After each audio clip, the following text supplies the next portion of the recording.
All right, 6:48 is our time right now. This is Tim Griffin. He's here to talk about a number of issues. Good to see you this morning. Good morning. The Supreme Court handed out a bunch of decisions the other day, the National Labor Relations Board issue being one of them. They ruled that President Obama actually overstepped his authority by naming a few members to the NLRB while the Senate was on a break. Now, what impact does that have on Arkansas? Does that mean anything at all? Yeah, I think more obviously it has to do with individual cases from Arkansas that might be involved there. But I think more broadly what it is an example of the Supreme Court reining in at least a little bit the president and sort of saying, hey, we're going to draw the line here. I would point out that was 9-0. Yeah. 9-0. So it was not a close Well, it's call. a good transition, though, between because that was the Senate decision, but your speaker has made a lot of noise lately about suing the president.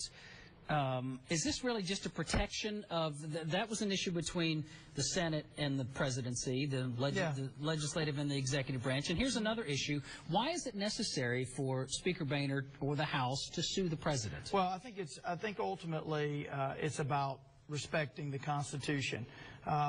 There are certain tools in our toolbox in terms of what we can do when we think the president has exceeded his authority or violated the Constitution. Are we talking specifically about Obamacare or the Affordable Care Act? I mean, it could be a number of issues. There have been unilateral changes to Obamacare that I believe were contrary to law.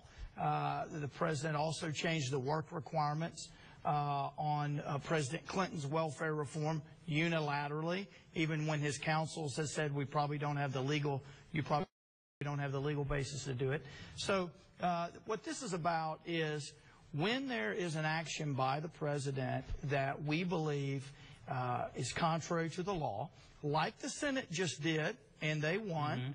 Now they did that through an individual, but the House could, as a body, say, hey, we are going to challenge this in federal court because we believe the president has exceeded his power. This is not something that you could do with a vote or an override of some of his policies. No, because to override the president's policy on something, we would need to pass a law. Yeah. But the whole and that means we pass it. The Senate, that disagrees with us often, would have to pass it, and the president would have to sign it.